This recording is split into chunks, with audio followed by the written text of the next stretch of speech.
तो अब हम शुरू करने वाले हैं अपने एक और बहुत इंपॉर्टेंट चैप्टर के एमसीक्यू को। और ये कौन सा चैप्टर है? ये है विद्युत धारा के चुंबकीय प्रभाव। तो ये है चैप्टर नंबर 13। किस चीज का? क्लास 10 साइंस का। तो इसके एमसीक्यू को करना है तो पहले जैसे मैं हमेशा बताता हूं कि तुम जाओ और इस चैप्टर को बहुत ढंग से, बहुत बेहतरीन अच्छे से पढ़ो। उसके बाद तो एमसीक्यू बहुत आसानी से कर सकते हो। और नहीं तो भाई एमसीक्यू को पढ़ना इतना आसान नहीं है, क्योंकि ये जो चैप्टर है इसमें काफी चीजों को समझना है। अभी एकदम ताजा ताजा वीडियो मैंने बनाया है, एकदम ताजा ताजा वीडियो बनाया है जो कि तुम्हें प्लेलिस्ट में मिल जाएगा। उसको जाकर के देखो, एकदम अच्छे से एनिमेशन के साथ पढ़ाया है। तो उस वीडियो को जरूर देखो, एकदम टनाटन एमसीक्यू वहां से बन जाएगा यदि तुम उस वीडियो को देखोगे। पूरा फुल एनिमेशन से पढ़ाया, फुल एनिमेशन, बहुत बढ़िया वीडियो है। जरूर देखो जी, बहुत अच्छा लगेगा। तो यहां पर हम लोग देखते हैं कितनी अच्छी तैयारी है तुम्हारी। यदि इसका पीडीएफ चाहिए तो डिस्क्रिप्शन में लिंक है, यहां देख सकते हो। पहला क्वेश्चन, विद्युत धारा के चुंबकीय प्रभाव का खोज किसने किया? तो इसका उत्तर जरा बताना। ऑर्स्टेड, एम्पियर, बोर और फैराडे। जल्दी बता दो बच्चा लोग, क्या है आंसर? Yes, very good. इसका आंसर है ऑर्स्टेड ने। बच्चों मैंने तुम्हें पढ़ा दिया है कि यदि एक धारावाहिक चालक से विद्युत धारा प्रवाहित की जाती है तो उसके चारों ओर चुंबकीय क्षेत्र पैदा होता है। इसका विपरीत हम लोग देखेंगे कि यदि एक चुंबकीय क्षेत्र में किसी कुंडली को घुमाया जाए तो उसमें विद्युत धारा प्रवाहित होती है। इसका मतलब क्या है कि विद्युत धारा और चुंबकीय क्षेत्र का परस्पर क्या होता है? संबंध होता है, जिसका पता किसने लगाया था? तो यही है वो व्यक्ति जिन्होंने इसका पता लगाया था। और ये कौन है? हैंस क्रिश्चियन ऑर्स्टेड हैं, जिन्होंने विद्युत धारा और दोनों चुंबकीय क्षेत्र के बीच में क्या किया? रिलेशन का पता किया। अरे वाह! तो यहां पर देख सकते हो, इन्हीं के सम्मान में चुंबकीय क्षेत्र की तीव्रता का मात्रक क्या रखा गया है? ऑर्स्टेड। तो यह भी क्वेश्चन तुमसे पूछा जाता है। तो यह इनके बारे में देख सकते हो, इन्होंने रेडियो, टेलीविजन, तंतु प्रकाशिकी आदि का सृजन भी किया है। तो ये बात याद रखना। तो कौन है ये? Hans Christian Oersted. चलो अब देखते हैं, चुंबकीय क्षेत्र रेखाएं चुंबक के किस ध्रुव से प्रकट होती हैं? तो याद करो कितना इंपॉर्टेंट क्वेश्चन था ये। चुंबकीय क्षेत्र रेखाएं, चुंबकीय क्षेत्र, तो मैंने तुम्हें बताया था कि कोई भी एक चुंबक है तो वह अपने प्रभाव का जो क्षेत्र बनाता है वही क्या होता है? उसका चुंबकीय क्षेत्र होता है। जहां तक उस चुंबक का प्रभाव होता है वही क्या होता है? उसका चुंबकीय क्षेत्र होता है, जिसको हम लोग चुंबकीय क्षेत्र रेखाओं के द्वारा दिखाते हैं। तो बताओ जरा सा कि इसका दिशा क्या होता है? किस ध्रुव से ये प्रकट होती हैं और किस ध्रुव में ये जाकर के मिलती हैं? तो इसका उत्तर तुम यहां देख सकते हो, वीडियो चित्र में मैं दिखा दे रहा हूं कि ये नॉर्थ पोल यानी कि उत्तरी ध्रुव से क्या होती है? निकलती है और दक्षिणी ध्रुव की ओर जाती है। याद रखना, नॉर्थ से साउथ की ओर। ये तो हो गया तुम्हारा पहला क्वेश्चन, ठीक है। अब एक और क्वेश्चन यहां से पूछ देगा कि जरा बताओ, ये चुंबकीय क्षेत्र रेखाएं हैं, इनको कैसे प्राप्त कर सकते हैं? तो भाई मैंने बताया था दिक् सूचक की मदद से इसको प्राप्त करते हैं, या फिर किसके मदद से प्राप्त करते हैं? ये जो बुरादा था ना लोहे का, उससे हम लोगों ने देखा था कैसे इसके ऊपर छिड़कने से हमें चुंबकीय क्षेत्र रेखाएं दिखती हैं। अब चलो तो कुछ और क्वेश्चन देखते हैं ना, भी क्वेश्चन कि चुंबकीय क्षेत्र रेखाएं बाहर में नॉर्थ से साउथ की ओर होती हैं, तो अंदर में भैया कैसे होती हैं? तो अंदर में साउथ से नॉर्थ की ओर होती हैं। याद रखना, दक्षिण से उत्तर की ओर ऐसे दिशाएं होती हैं, ऐसे। तो जो चुंबकीय क्षेत्र रेखाएं होती हैं बच्चा लोग, वह क्या होता है? बंद वक्र होता है। देखो ऐसा होगा, ऐसा होगा, ऐसा होगा। यदि तुमने चैप्टर को पढ़ा होगा तो तुम्हें पता होगा कि ये इस तरीके से बंद वक्र होता है। अच्छा, बंद वक्र कहने का क्या मतलब हुआ कि एक तरफ से निकल रहा है, ये देखो ये हो गया नॉर्थ और ये क्या हो गया? साउथ। तो ऐसे करके ऐसे हो गया। तो यदि अंदर का पूछेगा, जो जरूर पूछेगा आगे के क्वेश्चन में, तो क्या हो जाएगा, साउथ से नॉर्थ। तो बाहर की ओर क्या हो गया, नॉर्थ से साउथ।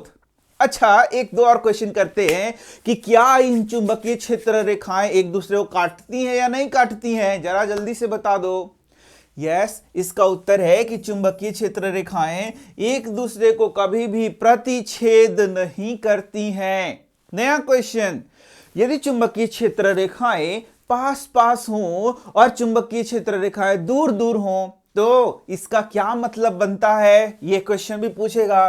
तो इसका उत्तर यह है बच्चों, यदि चुंबकीय क्षेत्र रेखाएं पास पास पास पास होती हैं तो बोलेंगे वहां चुंबकीय क्षेत्र प्रबल है, और जैसे जैसे वो दूर होती जाती हैं बोलेंगे चुंबकीय क्षेत्र क्या है, दुर्बल है। समझ में आ रहा है ना, कितना इंपॉर्टेंट यहां से क्वेश्चन हो जा रहा है ना।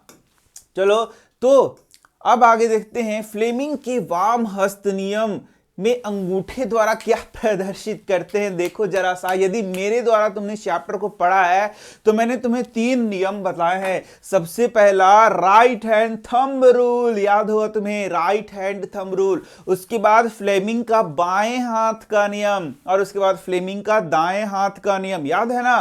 पहला मैक्सवेल का थंब रूल, दायां फिर बायां फिर दायां, याद है। चलो, तो हम लोगों ने क्या देखा था कि एक धारावाही तार है, धारावाही चालक है, उसमें यदि विद्युत धारा प्रवाहित किया जाती है तो उसकी चारों ओर चुंबकीय क्षेत्र बनता है, जिसको किसके द्वारा दिखाते हैं, यस वेरी गुड, मैक्सवेल का राइट हैंड थंब रूल के द्वारा। तो वो आगे मैं चर्चा कर दूंगा। दूसरा, यदि हम लोग मोटर की बात करें तो मोटर किस पे काम करता है, फ्लेमिंग के बाएं हाथ के नियम पे, फ्लेमिंग के बाएं हाथ के नियम पे। तो ये बायां हाथ ही बोल रहा है, तो अभी मैं पढ़ा दे रहा हूं बायां हाथ। लेकिन तुमसे पहले पूछ ले रहा हूं कि अंगूठे के द्वारा क्या प्रदर्शित किया जाता है, धारा, बल, चुंबकीय क्षेत्र, या इनमें से कोई नहीं।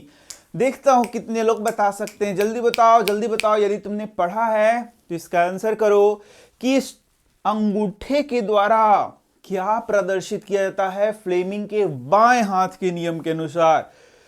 नहीं पता तो यहां देखो, इस बाएं हाथ को ऐसे फैलाते हैं, याद आ रहा है। तो इस बाएं हाथ में यह जो अंगुली है, ठीक है, ये तर्जनी, ये दिखाता है तुम्हारा चुंबकीय क्षेत्र रेखाओं की दिशा, जो कि नॉर्थ से साउथ की ओर होता है। बताया था ना, नॉर्थ से साउथ की ओर, ये है क्या, चुंबकीय क्षेत्र रेखाओं की दिशा। ऐसे कर देता हूं। और दूसरा ये वाला जो है मध्यमा, ये विद्युत धारा की दिशा है बच्चा लोग। ये मध्यमा किसकी दिशा है, विद्युत धारा की दिशा है। और ये तीनों ऐसे लंबवत फैले रहते हैं। तो ये जो अंगूठा है वह बल की दिशा को दिखाता है, यानी कि जिस दिशा में बल लगता है उसके दिशा को दिखाता है। और यदि अच्छा से तुमने चैप्टर पढ़ा है ना तो ये तो तुम्हें एकदम जबानी याद होगा। तो जल्दी बताओ यहां पर आंसर क्या हुआ। यस, ये तो हो गया बल। ये क्या हो गया बच्चों, बल। तो यहां देख भी सकते हो चित्र में, ये देखो, ये हो गया तुम्हारा चुंबकीय क्षेत्र रेखाएं, इधर नॉर्थ, इधर क्या हो गया साउथ। ये दिखा रहा है चुंबकीय क्षेत्र रेखाओं की दिशा को, और ये बता रहा है तुम्हारा विद्युत धारा को, और ये बताएगा तुम्हारा अंगूठा बल को दिखाएगा। किसको दिखाएगा, बल को। इस तरीके से इसका आंसर क्या हो जाएगा, बल हो जाएगा। अरे वाह वाह वाह वाह, क्या बात है। तो भाई दक्षिण हस्त नियम भी आ गया, दक्षिण हस्त नियम भी आ गया, वाह वाह क्या बात है। दक्षिण हस्त अंगुष्ठ नियम के अनुसार अंगूठे द्वारा किसकी दिशा का संकेत किया जाता है, देख लो यहां पर।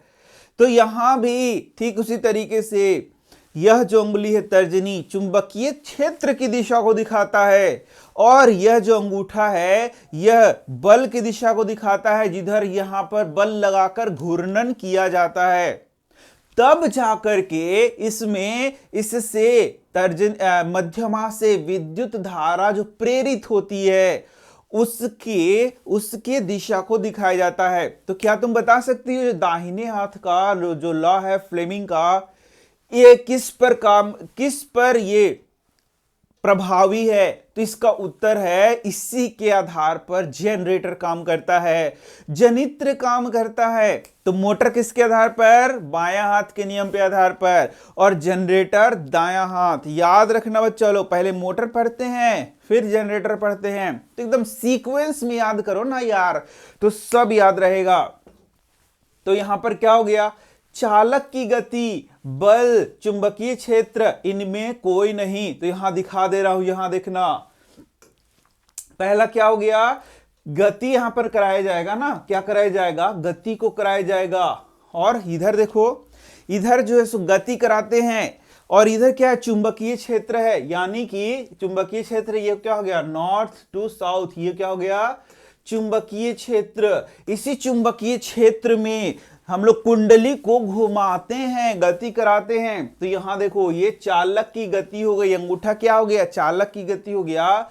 तो इसमें विद्युत धारा प्रेरित होती है, यह जो दिख रहा है इसमें विद्युत धारा प्रेरित होती है मध्यमा में। तो आंसर क्या हो जाएगा तुम्हारा? चालक की गति। Yes, this is the answer. चलो नेक्स्ट पढ़ते हैं।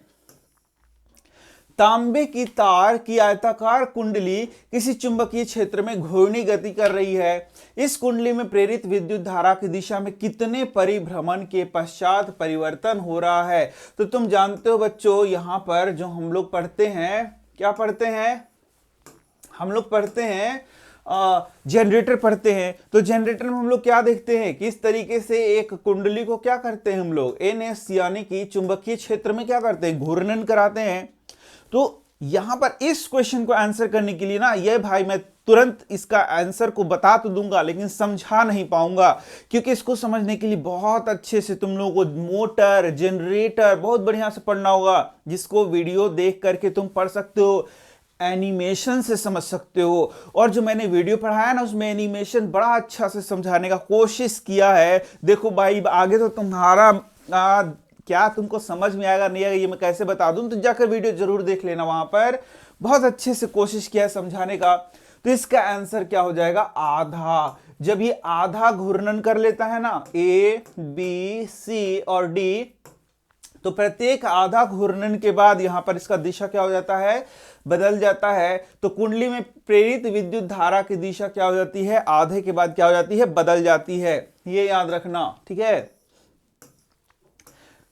तो एकदम याद ही कर लो ना, आधे के बाद बदल जाती है। निम्न में कौन किसी लंबे विद्युत धारावाहिक चालक के निकट चुंबकीय क्षेत्र का सही वर्णन करता है?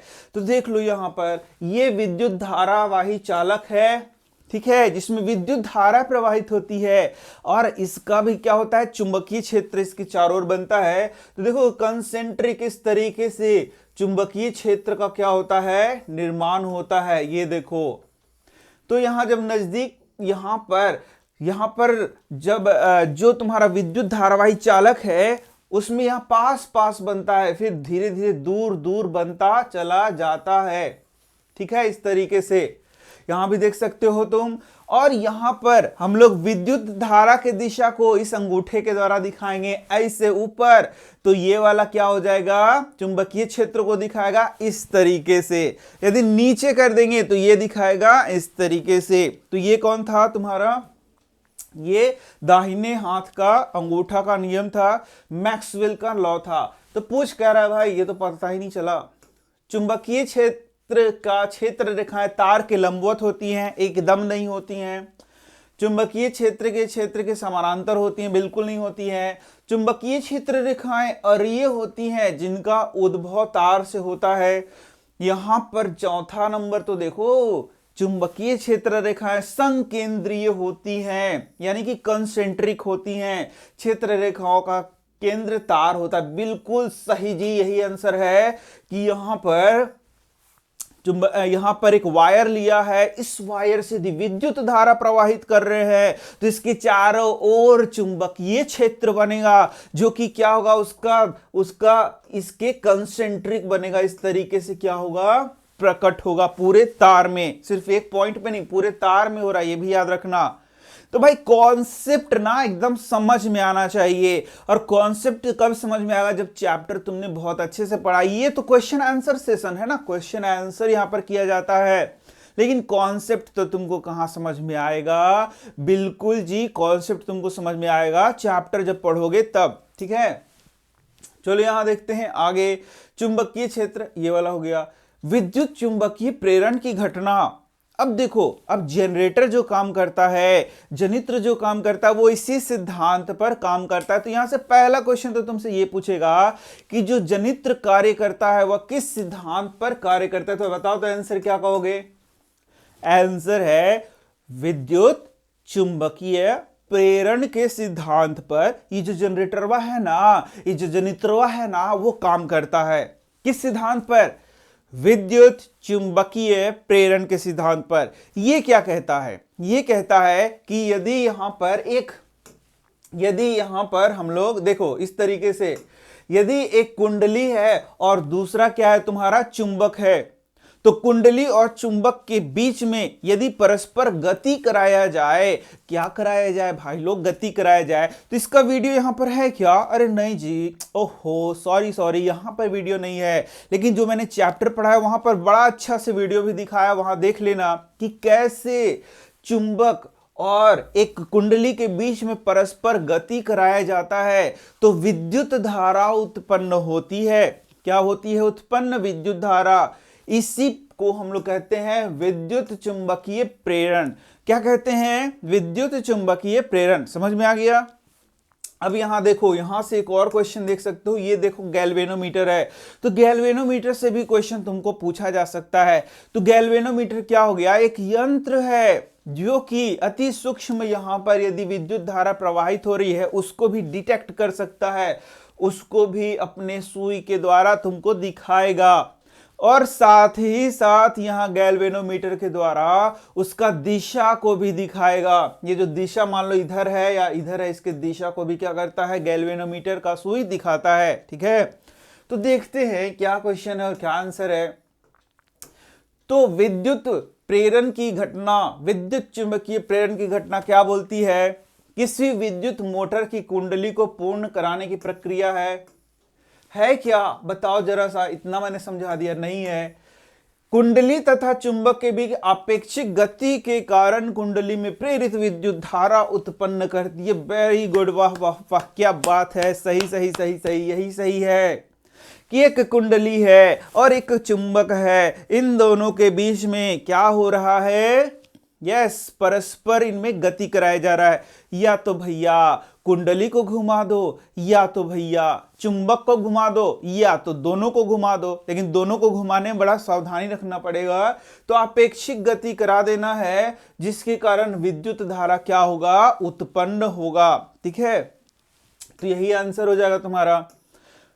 अब चलो, तो भाई ये सब क्वेश्चन का आंसर करने के लिए मतलब मजाक थोड़े नहीं यार कि कुछ भी उठ के खड़ा हो गया और आंसर कर दिए। पूरा कॉन्सेप्ट दिमाग में एकदम भरा हुआ होना चाहिए, पूरी जानकारी दिमाग में एकदम स्टोर होना चाहिए, तब जाकर के कहीं इन क्वेश्चंस का आंसर किया जा सकता है। और नहीं तो भैया कुछ नहीं बुझाएगा, ऊपर से 5 किलोमीटर के ऊपर से पार हो जाएगा। ये मुंडी है ना, इसका 5 किलोमीटर ऊपर से पार हो जाएगा। बोलेगा कि सर वही क्या पढ़ाता है, इस सर को तो कुछ बुझाता ही नहीं है, पढ़ाने अबे नहीं करता है। अरे सर का गलती नहीं है जी, ये तुम्हारा गलती है।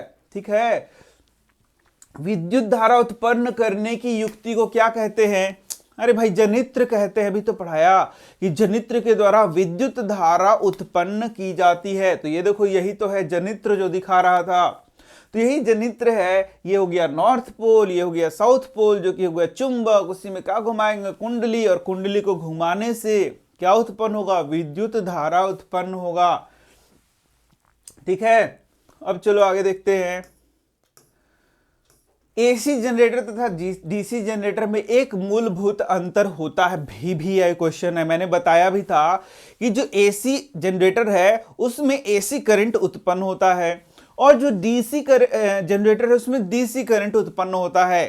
तो भाई उसके बनावट में क्या अंतर होता है कि एक में तो एसी करंट उत्पन्न हो गया और दूसरे में डीसी। तो बच्चा लोग कोई खास अंतर नहीं है, बस सिंपल सा तुमको यहां देख लेना। यहां देखना, यहां देखो, यदि हम लोग एसी जनरेटर बनाते हैं, क्या बनाते हैं? एसी जनरेटर, तो एसी जनरेटर में ठीक उसी तरीके से चुंबक लगा रहेगा, कुंडली लगा रहेगा, फिर तुम्हारा सब व्यवस्था वैसे ही रहेगा। लेकिन यहां पर बस एक चीज अंतर रहता है कि यहां सर्पी वलय का उपयोग हम लोग करते हैं। मतलब यहां पर ये देखो, यहां रिंग इस तरीके से पूरा फुल रिंग का उपयोग करते हैं, जिसको हम लोग बोलते हैं सर्पी वलय, ठीक है। और जबकि यहां पर तुम देखोगे कि जो डीसी जनरेटर, यहां देख लेना, ये आधा है, देखो आधा, इसे हाफ रिंग का उपयोग होता है, ठीक है। तो यही तुम्हारा अंतर है, बस इतना ही अंतर करना है कि यहां पर इसमें आधा रिंग का उपयोग होता है और इसमें क्या होता है, पूरा रिंग का उपयोग होता है। तो देख लेते हैं हम लोग यहां पर क्या क्या लिखा हुआ है। एसी जनरेटर में विद्युत चुंबक होता है, जबकि ये तो आंसर नहीं है भैया। डीसी जनरेटर उच्च वोल्टता, ये भी नहीं है। एसी जनरेटर उच्च वोल्टता का जनक, ये भी नहीं है। एसी जनरेटर में सर्पी वलय होता है, बहुत बहुत बढ़िया। जबकि डीसी में दिक् परिवर्तक होता है, बहुत बढ़िया। यही तुम्हारा क्या है, आंसर है, ठीक है। यही आंसर है कि एक में पूरा फुल रिंग होगा, सर्पी वलय होगा, और दूसरा क्या होगा, दूसरा में हाफ रिंग होगा। यही तुमको क्या कर देना है, आंसर कर देना है। अब चलो, लघु पतन के समय परिपथ में विद्युत धारा का मान। तो लघु पतन का जो परिभाषा है वही यहां पर लिख दिया है कि जब परिपथ में विद्युत धारा का मान अचानक से बढ़ जाए तो उसे ही क्या कहते हैं, लघु पतन कहते हैं। तो उसी को तोड़ के मरोड़ के जोड़ के बना दिया है क्वेश्चनवा। तो क्वेश्चनवा का आंसरवा क्या हो गया, बहुत कम हो जाता है, परिवर्तित नहीं होता है, बहुत अधिक बढ़ जाता है। तो आंसरवा क्या हो जाएगा, बहुत अधिक बढ़ जाता है। किसी विद्युत धारावाही सीधी लंबी परिनालिका के भीतर चुंबक, याद रखो परिनालिका से एक क्वेश्चन एकदम मस्ट आएगा, एकदम VVI टॉपिक होता है और जिससे क्वेश्चन बनता ही बनता है। तो बहुत बढ़िया से पढ़ा होगा तुमने परिनालिका, तो याद होगा। तो बताओ क्या मैं ही बता रहा हूं कि एक सीधी धारावाही चालक है, उसी को इसे लपेट दिया, कुंडली बना दिया, कुंडली माने ऐसा कुंडली बना दिया, ठीक है। तो उसी को हम लोग क्या बोलते हैं, उसी को हम लोग बोलते हैं परिनालिका। ए देखो परिनालिका, इस तरीके से ये क्या है, परिनालिका। तो परिनालिका में विद्युत धारा जब प्रवाहित की जाती है तो यह भी क्या करता है, चुंबकीय क्षेत्र को उत्पन्न करता है। और देख सकते हो यहां पर इसका जो चुंबकीय क्षेत्र है, अब ये चुंबकीय क्षेत्र कैसे बनता है, क्यों ऐसा पैटर्न आ जाता है, ये सब बात भाई देखो, ये चैप्टर इतना आसानी से मतलब यहां पर खड़ा होकर 2 मिनट में नहीं समझाया जा सकता है। तो इसका पूरा डिटेलवा जो है ना, जो चैप्टरवा मैंने पढ़ाया है, तो जाकर के चैप्टर को पढ़ो, एकदम फुल एनिमेशन, बहुत मजा आ जाएगा तुमको। वहां पर जरूर पढ़ लो ये चैप्टर। बाकी चैप्टर्स को दूसरे चैनल से पढ़ना, इस चैप्टर को इस चैनल से पढ़ लो, सही में मजा आ जाएगा। यदि सही में तुमको समझना है तो बहुत अच्छे समझाया गया है। तो अब यहां से देखो, यहां पर इसमें जैसे ही विद्युत धारा प्रवाहित किया जाएगा, देखो विद्युत धारा प्रवाहित किया जाएगा तो यह एक क्षण चुंबक के भांति कार्य करना शुरू कर देगा। और इसमें एक जो छोर है नॉर्थ पोल और दूसरा है साउथ पोल, इस तरीके से चुंबकीय क्षेत्र उत्पन्न होना शुरू हो जाएगा, ठीक है। कोई दिक्कत? तो यहां पर 2-3 क्वेश्चन तुम्हारा बन जाएगा। पहला क्वेश्चन ये बनेगा कि बताइए कि यहां पर ये जो तुम्हारा परिनालिका है वह कैसा बिहेव करता है जब विद्युत धारा प्रवाहित की जाएगी। तो तुम बोलना कि यह एक क्षण चुंबक के जैसा बर्ताव करेगा। क्यों करेगा? क्योंकि इसका जो चुंबकीय क्षेत्र है वह ठीक उसी प्रकार से होता है जिस प्रकार से एक क्षण चुंबक का चुंबकीय क्षेत्र होता है। अब यहां पर इसमें भी एक नॉर्थ पोल बन जाएगा और एक क्या हो जाएगा, साउथ पोल बन जाएगा, ठीक है। तो यहां देखो, ये हो गया तुम्हारा साउथ पोल और ये क्या हो गया तुम्हारा नॉर्थ पोल। अब तुमसे क्वेश्चन पूछ देगा, क्वेश्चन पूछेगा कि बताइए कि चुंबकीय क्षेत्र जो इसके अंदर बन रहा है वह कैसा होता है। यही क्वेश्चन यहां भी पूछा गया है।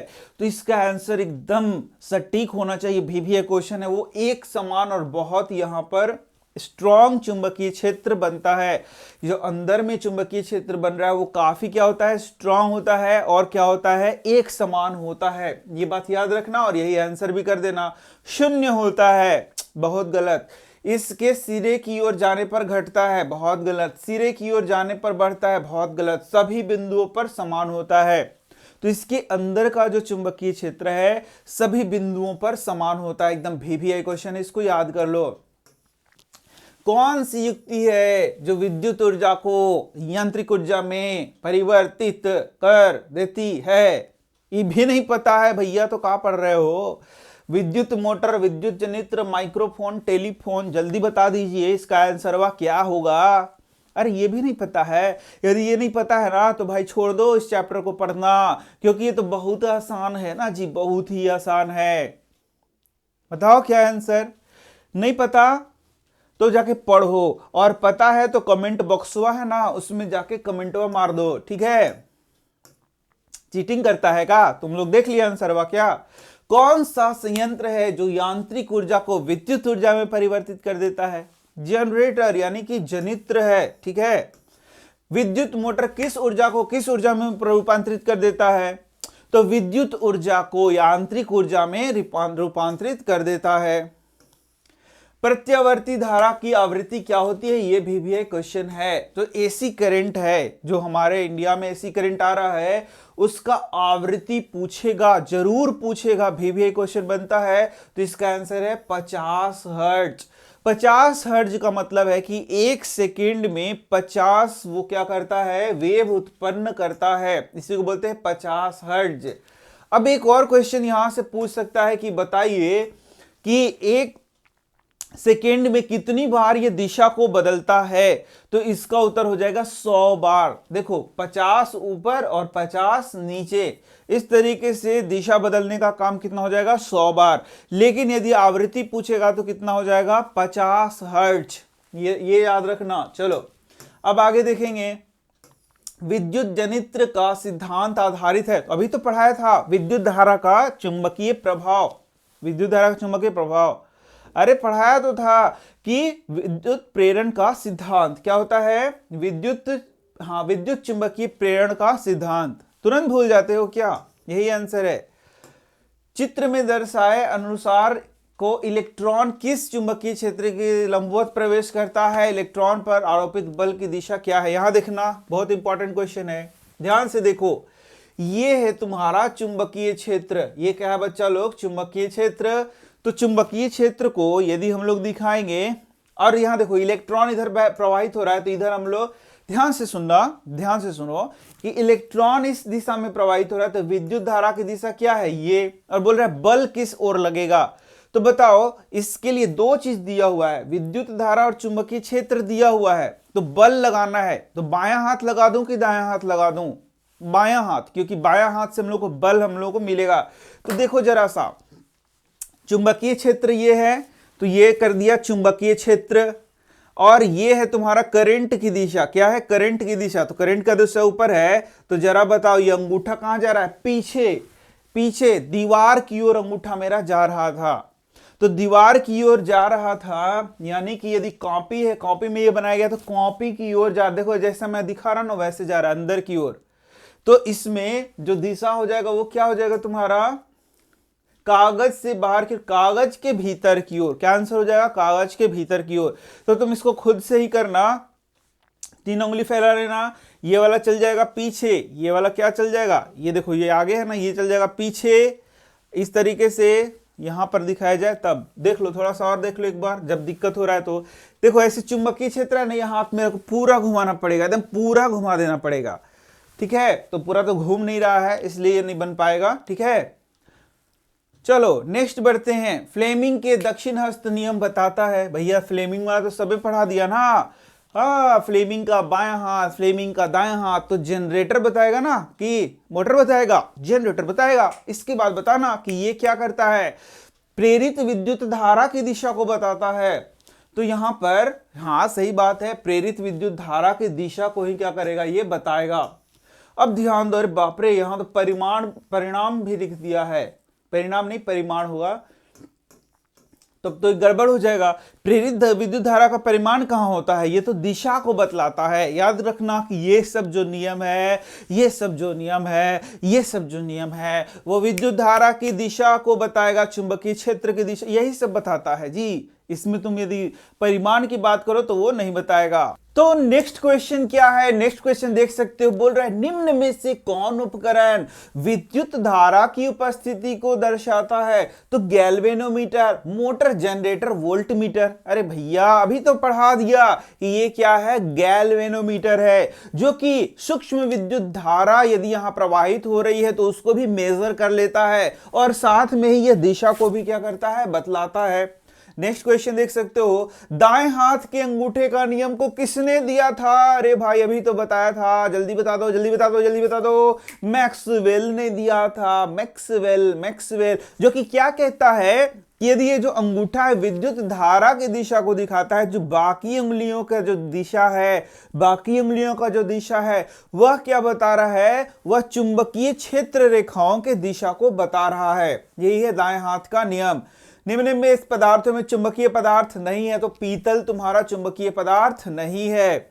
चुंबकीय बल रेखा की प्रकृति होती है, तो चुंबकीय बल रेखाएं कैसी होती, काल्पनिक होती हैं भैया, और क्या होती हैं। इसके बाद देख सकते हो विद्युत परिपथ में विद्युत फ्यूज जोड़ा जाता है। ये इंपॉर्टेंट क्वेश्चन है कि बच्चा लोग घरों में जब भी फ्यूज को जोड़ा जाता है इस तरीके से, तो फ्यूज को हम लोग कहां जोड़ते हैं, तो फ्यूज को हम लोग सीरीज में जोड़ते हैं। कैसे जोड़ते हैं, सीरीज यानी कि श्रेणी क्रम में जोड़ते हैं। और ये जब भी जोड़ा जाता है तो विद्युन्मय तार में जोड़ा जाता है। कहां जोड़ा जाता है, विद्युन्मय तार। और विद्युन्मय तार का जो रंग होता है वह कैसा होता है, लाल लाल उस पर कवरिंग होता है। ये सब जानते हो ना। तो उदासीन तार के बारे में भी जान लो, वह क्या होता है, उस पे काला रंग का कवरिंग होता है। और जो तुम्हारा भू संपर्क तार है उस पर हरा रंग का कवरिंग होता है। तो ये भी याद रख लेना। किसी एसी जनित्र तथा डीसी जनित्र में एक मूलभूत अंतर, ये तो पढ़ा दिया तुम्हें ना। चलो, हमारे घरों में जो विद्युत सप्लाई होता है, तो विद्युत सप्लाई हमारे घरों में इंडिया की बात कर रहा है, तो वो कैसा होता है, तो जरा बताओ, देख के बताओ। 220 वोल्ट पर दिष्ट धारा होता है, 12 वोल्ट पर दिष्ट धारा होता है, 12 वोल्ट पर प्रत्यावर्ती धारा होता है, 220 वोल्ट पर प्रत्यावर्ती धारा होता है। तो क्या होता है, इसको तुम्हें बिल्कुल नहीं बताने वाला है। इसका तुम कमेंट में बताओ कि क्या आंसर होगा। 1 किलोवाट आवर कितना होता है, 1 किलोवाट आवर क्या तुम्हें पता है, तो 1 किलोवाट आवर होता है 3.6 इंटू 10⁶ जूल। तो ये 1 किलोवाट क्या होता है, 1000 वाट होता है। और आवर को आवर लिख देंगे। 1000 वाट का क्या होता है बच्चों, 1000 वाट को कहते हैं जूल प्रति सेकेंड, और आवर को कहते हैं 60 गुना 60 सेकेंड। सेकेंड से सेकेंड क्या हो जाएगा, कट जाएगा, और ये हो जाएगा 3.6 इंटू 10⁶ यस सेकेंड। अरे जूल, सॉरी, क्या हो जाएगा, जूल। यही तुम्हारा आंसर हो जाएगा। चलो आगे देखते हैं। किसी नरम लोहे को यदि धारावाहिक कुंडली के गर्भ में रख दिया जाए तो क्या बनता है, ये देखो, इसी में यदि नरम लोहे को रख दिया जाए तो भैया वो क्या बन जाएगा, बोलो जरा सा, बोलो। सामान्य चुंबक, विद्युत चुंबक, कोई चुंबक नहीं, इनमें से कोई नहीं। इसका उत्तर है विद्युत चुंबक बन जाएगा। क्या बन जाएगा, विद्युत चुंबक बन जाएगा। तो स्विच ऑन करेंगे तो वो विद्युत चुंबक की तरह कार्य करेगा, स्विच ऑफ करेंगे तो वह कार्य नहीं करेगा। अच्छा, अब नया क्वेश्चन बहुत इंपॉर्टेंट है। ये बोल रहा है विद्युत फ्यूज किस चीज पर कार्य करता है, तो बहुत जरूरी क्वेश्चन है बच्चों। इसका आंसर है विद्युत फ्यूज जो है वह विद्युत धारा के ऊष्मीय प्रभाव पर कार्य करता है। देखो, यदि किसी परिपथ में क्या होगा, बहुत ज्यादा अचानक क्या होगा, विद्युत धारा प्रवाहित होना शुरू हो जाएगी, तो जो फ्यूज है वह क्या हो जाता है, वह ऊष्मीय प्रभाव के कारण वो क्या होता है, गल जाता है। तो ये जो है, यही बहुत ज्यादा गर्म होगा तो वह क्या होगा, गल जाएगा। और यही इसी आधार पर हमारा फ्यूज काम करता है। तो यह हो गया विद्युत धारा का ऊष्मीय प्रभाव। विद्युत धारा उत्पन्न करने वाले युक्ति का क्या नाम है जी, बताइए। जनित्र नाम है, जनरेटर। बैटरी से किस प्रकार की धारा प्राप्त होती है, VVI क्वेश्चन। तो दिष्ट धारा उत्पन्न की जाती है। उल्टा क्वेश्चन, दिष्ट धारा प्राप्त करने की एक युक्ति बताइए। तो बैटरी, दिष्ट धारा और प्रत्यावर्ती धारा दोनों अलग अलग धारा होती है, ये तो पता है ना। देखो यहां पर दिष्ट धारा में यहां पर जो धारा की दिशा है वह बिल्कुल भी नहीं बदलती है, एक ही दिशा में धारा की दिशा होती है। जबकि प्रत्यावर्ती धारा में धारा की दिशा क्या होती है, लगातार बदलते रहती है। इसीलिए तो पढ़ाया गया था कि जो एसी करंट है 50 हर्ट्ज पर चलता है, मतलब 50 बार ऊपर और 50 बार नीचे, यानी कि 100 बार दिशा बदलता है 1 सेकेंड में, इसलिए उसको क्या बोलते हैं, एसी करंट बोलते हैं। विद्युत फ्यूज बचाता है, तो विद्युत फ्यूज कैसे बचाएगा, तो अति भारण में बहने वाली उच्च धारा से लघु पथन में बहने वाली उच्च धारा के खतरे से। तो इसका उत्तर क्या हो जाएगा, इसका उत्तर हो जाएगा लघु पथन में बहने वाली उच्च धारा के खतरे से। अब यहां देख सकते हो फ्लेमिंग के वाम हस्त नियम, तो ये तो मैंने बता दिया। अब इसका आंसर तुम करना कि वाम हस्त नियम यदि फ्लेमिंग का लगाया जाए तो उसमें मध्यमा क्या दिखाता है। ठीक है, इसका उत्तर तुम नीचे डिस्क्रिप्शन, जो तुम्हारा डिस्क्रिप्शन में मत तुम नहीं लिख सकते हो, तुम किस चीज में लिख सकते हो, तुम तो कमेंट बॉक्स में लिख देना। एक छड़ चुंबक को 2 बराबर भागों में बांटने पर चुंबकीय ध्रुव पर क्या प्रभाव पड़ता है। तो 2 बराबर भागों में बांटोगे, जैसे ही बांटोगे तो उसका अलग अलग ध्रुव क्या हो जाएगा, बदल जाएगा। तो इसका आंसर क्या है, सीधे बता देता हूं, बी है, चुंबकीय ध्रुव अलग अलग नहीं होते हैं। यानी कि जो ध्रुव है, मतलब एक चुंबक को तोड़ दिया तो ऐसे और ऐसे 2 बट गया, तो इसका जो ध्रुवता है वो वही रहेगा, ये बात बताया गया है। चुंबकीय क्षेत्र का मान ध्रुवों पर ज्यादा होता है, क्या होता है, ज्यादा होता है, महत्तम होता है। ठीक है, अब देख सकते हैं फ्लेमिंग के दाएं हाथ के नियम में तर्जनी, दायां हाथ फैला दो, तर्जनी को बता दो। ठीक है, चलो आंसर तुम्हें करना है। किसी नियत धारा द्वारा तार से दूरी बढ़ने पर चुंबकीय क्षेत्र का मान क्या होता है। ये बात बहुत इंपॉर्टेंट है, याद रखो कि एक धारावाही चुंबक, अरे तार है जी, चुंबक नहीं है, धारावाही एक तार है, तो इसमें विद्युत धारा प्रवाहित करने पर चारों ओर चुंबकीय क्षेत्र क्या हो रहा है, बन रहा है इस तरीके से। तो जैसे जैसे हम इससे दूर जाएंगे चुंबकीय क्षेत्र का मान क्या होते जाएगा, घटते जाएगा। याद रखो, जैसे जैसे दूरी बढ़ेगा चुंबकीय क्षेत्र का मान क्या होगा, दूरी बढ़ेगा तो चुंबकीय क्षेत्र का मान क्या होते जाएगा, घटते जाएगा। ये पहला चीज।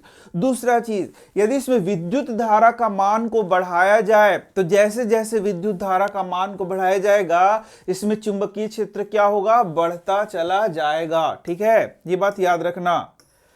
सीधे चालक तार पर चुंबकीय क्षेत्र से लगने वाले बल की दिशा जानने के लिए उपयोग किया जा सकता है। वाह वाह, क्या बात है, यही वाला है कि सीधे चालक तार है। ये देखो सीधे चालक तार है, इसमें से विद्युत धारा प्रवाहित करेंगे ऊपर या नीचे, तो इसमें चुंबकीय क्षेत्र का जो दिशा बनेगा उसको कैसे बताएंगे, बताओ जरा सा। Right hand rule, left hand rule, right hand rule, कौन सा, यस मैक्सवेल का राइट हैंड रूल। तो यहां पर देख सकते हो मैक्सवेल का स्क्रू रूल भी उसको कहते हैं, दोनों एक ही चीज है, तो वही हो गया। अरे क्या बोल रहा है जी, सीधे चार था चुंबकीय क्षेत्र से लगने वाले बल की दिशा जानने के लिए। यहां पर क्वेश्चन थोड़ा सा उटपटा हो गया है, इसलिए आंसर भी गलत हो गया है। आंसर गलत क्यों हो गया, क्योंकि यहां पर बोल रहा है कि यहां पर एक चुंबक को रख दो N और इधर रख दो S, नॉर्थ पोल से साउथ पोल। ये क्या हो रहा है, ये हो रहा है तुम्हारा चुंबकीय क्षेत्र, और इसमें एक क्या करना है, तार को रखना है जिसमें विद्युत धारा प्रवाहित हो रही है। तब वहां पर जो बल लग रहा है तार पर उसको किस नियम से दिखाया जाएगा, तो यस ये वाला नियम, ये वाला नियम या ये वाला नियम। तो बच्चों उसको हम लोग फ्लेमिंग के लेफ्ट हैंड रूल से दिखाते हैं, क्योंकि इसी को बोलते हैं मोटर इफेक्ट। क्या बोलते हैं बच्चों, मोटर इफेक्ट। मैंने बहुत अच्छे से पढ़ाया है, तुम्हें चैप्टर में देख लेना जाकर के कि एक विद्युत धारावाही चालक है, उसमें विद्युत धारा प्रवाहित करते हैं और उसको एक चुंबक के समीप ले जाते हैं। तो ध्यान देना, इसके चारों ओर भी चुंबकीय क्षेत्र होगा। अरे तार में विद्युत धारा प्रवाहित करेंगे तो इसके चारों ओर चुंबकीय क्षेत्र होगा, और यहाँ जो चुंबक है उसका चुंबकीय क्षेत्र तो है ही, तो दोनों आपस में इंटरैक्ट करेगा, और इंटरैक्शन के कारण यह जो तार है वह एक बल को अनुभव करेगा, जिसको फ्लेमिंग के बाएं हाथ के नियम से हम लोग दिखाते हैं, और इसी को बोलते हैं मोटर प्रभाव, मोटर इफेक्ट। तो कौन सा हो गया? फ्लेमिंग का बाएं हाथ का नियम। यही है तुम्हारा आंसर। किसी धारावाहिक तार में विद्युत धारा के परिमाण में वृद्धि कर दिया जाए तो किसी दिए गए बिंदु पर चुंबकीय क्षेत्र के परिमाण में क्या होगा? अरे अभी तो पढ़ाया, विद्युत धारा बढ़ा देंगे तो चुंबकीय क्षेत्र का मान बढ़ जाएगा, विद्युत धारा घटा देंगे तो चुंबकीय क्षेत्र का मान क्या हो जाएगा? घट जाएगा, तो ये बढ़ जाएगा। सीधा सीधा आंसर है। किसी चालक से प्रवाहित की गई विद्युत धारा के कारण उत्पन्न चुंबकीय क्षेत्र चालक से दूरी जाने पर घटती है। अरे भैया सबको पता है। फ्लेमिंग के दक्षिण अंगुलियों का तर्जनी क्या दिखाती है? अरे कितनी बार पढ़ा दिया। चलो नेक्स्ट क्वेश्चन, हटाओ, चलो नेक्स्ट क्वेश्चन। चुंबक के भीतर पढ़ाया था ना कि चुंबक के बाहर नॉर्थ से साउथ, लेकिन चुंबक के भीतर साउथ से नॉर्थ की ओर क्या होता है? चुंबकीय क्षेत्र रेखाओं की दिशा होती है। तो ये बहुत इंपॉर्टेंट क्वेश्चन है, गड़बड़ा मत देना। देखो बाहर में जो है इस तरीके से चुंबकीय क्षेत्र रेखाओं की दिशा, ये देखो ऐसे है, लेकिन अंदर में क्या है? ये इधर है, साउथ से नॉर्थ है, यानी दक्षिण से उत्तर की ओर है। यहां गड़बड़ से भी गड़बड़ घोटाला मत कर देना, नहीं तो एक नंबर चला जाएगा। किसी पाश में विद्युत धारा प्रवाहित करने पर पास के अंदर सभी चुंबकीय रेखाएं क्या होती हैं? एक ही दिशा में होती हैं। यहां देख लो, यही है पाश। ये देखो, यही तार था ना, तार मैंने दिखाया था कि तार को ऐसे लपेट दो तो वो क्या हो जाएगा? पास हो जाएगा। देखो ऐसे कर दिया तो ये क्या हो गया? पास हो गया। अब इसी में विद्युत धारा प्रवाहित किया जाएगा। तो ये पूरा पढ़ाया जाता है, पूरा कॉन्सेप्ट है बच्चा लोग। अभी तो ये क्या यहाँ पढ़ा मैं नहीं रहा हूं, या तो ऑब्जेक्टिव कराया जा रहा है। तो देख सकते हो किस तरीके से चुंबकीय क्षेत्र रेखाएं बन रही हैं। और यदि यहां पर तुम देखोगे, यहां पर तुम देखोगे तो ये जो चुंबकीय क्षेत्र रेखा बन रहा है और ये जो चुंबकीय क्षेत्र रेखा बन रहा है, ये दोनों इंटरैक्ट करेगा। और जब बीच में हम लोग देखेंगे तो ये सीधी सीधी लाइनें तुमको निकली हुई दिखती जाएंगी, और ये भी क्या बताएगा? नॉर्थ इधर हो जाएगा और इधर क्या हो जाएगा? साउथ को दिखाएगा। तो ये सीधी रेखाएं बीच में हमें प्राप्त होंगी, ये भी याद रखना, ये भी से भी क्वेश्चन पूछा जाएगा। चलो आगे देखते हैं। तो किसी पाश में विद्युत धारा प्रवाहित करने पर पास के केंद्र पर चुंबकीय क्षेत्र रेखाएं कैसी होती हैं? देख लो, सीधी रेखा के रूप में होती हैं, दिखाया तो अभी। अब देखो, किसी तल पर लंबवत विद्युत धारा प्रवाहित हो तो चुंबकीय क्षेत्र का क्या निरूपण होगा? यहां देखो इस तरीके से इसमें विद्युत धारा प्रवाहित हो रही है, तो चुंबकीय क्षेत्र कैसे निरूपित किया जाएगा? तो संकेंद्रीय इस तरीके से वृत्त के रूप में हम लोग क्या करेंगे? इसको दिखाएंगे। यानी बी तुम्हारा ए आंसर हो गया। ठीक है, अब देखो आगे देखते हैं। अगर लंबवत धारा ऊपर से नीचे बह रही है, आ गया एक बढ़िया सा क्वेश्चन कि यदि धारा, विद्युत धारा आई जो है ऊपर से नीचे बह रही है, देखो ऊपर से नीचे बह रही है ना, तो ये जो हाथ का उंगली है ये दिखाएगा तुम्हारा चुंबकीय क्षेत्र रेखाओं को, यानी ऐसे चुंबकीय क्षेत्र रेखाएं दिखाई देंगी। तो ये बताओ, घड़ी का सुई तुमने देखा है ना, ये ऐसे चलता है, टिक टिक टिक टिक ऐसे चलता है ना, कि ऐसे उल्टा चलता है। तो ये है घड़ी का दिशा। तो ऐसे आया कि नहीं आया? देखो ऐसे इधर आया कि नहीं आया? तो यही है घड़ी का दिशा। तो ये भी कैसा है? घड़ी का दिशा। यस। तो जब हम लोग विद्युत धारा नीचे की ओर प्रवाहित करेंगे तो ये घड़ी की दिशा में चुंबकीय क्षेत्र रेखाओं को दिखाया जाएगा। तो देखते हैं यहां पर घड़ी के सुई के घूमने की दिशा में इसको क्या किया जा रहा है? दिखाया जा रहा है। ये देखो यहां पर इस तरीके से ऊपर है, अभी हम लोगों ने देखा था नीचे। अब देखते हैं, अगर लंबवत विद्युत धारा नीचे से ऊपर की ओर प्रवाहित हो, यदि नीचे से ऊपर होगा तो एंटी क्लॉकवाइज बनेगा। ये तो दोनों पढ़ाई दिया तुम्हें। अब हम लोग आगे भी देख लेते हैं, कुछ और क्वेश्चन बच रहा है क्या? कुछ question. Yes yes yes yes yes yes क्या है? हाँ भाई, ये भी बात भी तो बता दिया। क्या बता दिया? किसी दिए गए बिंदु पर उत्पन्न चुंबकीय क्षेत्र का परिमाण तार में प्रवाहित धारा के साथ साथ क्या होगा? समानुपाती होगा, या बोलेंगे अनुक्रमानुपाती होगा, या बोलेंगे बढ़ेगा, सब यही चीज वर्णन कर सकते हो। अरे भैया, विद्युत धारा बढ़ाते जाओगे तो चुंबकीय क्षेत्र का मान क्या होता जाएगा, बढ़ते जाएगा। यही यह क्वेश्चन बोल रहा है और कोई खास चीज नहीं बोल रहा है। तो लगभग क्वेश्चन हो गए बच्चों, और भी क्वेश्चंस का मैं वीडियो बना दूंगा। तो तुम क्या करना, अरे जरूर लाइक कर देना, शेयर कर देना, चैनल को सब्सक्राइब कर लेना, प्लेलिस्ट खोल के देख लेना, और यदि नीचे तुम्हें पीडीएफ चाहिए तो वह भी लिंक देख सकते हो। और बहुत सारे वीडियोस, ये वीडियो जरूर देखना, बहुत अच्छा मैंने वीडियो बनाया है, इसका फुल वीडियो तुम देख लेना। चैप्टर का बहुत अच्छा एनिमेशन से वीडियो बनाया गया है। तो मैं मिल रहा हूं तुमसे नेक्स्ट वीडियो में, और जो जो चीज चाहिए उसको कमेंट बॉक्स में तुम बता सकते हो, हम लोग वो वीडियोस तुम्हारे लिए जरूर लाएंगे। Thank you.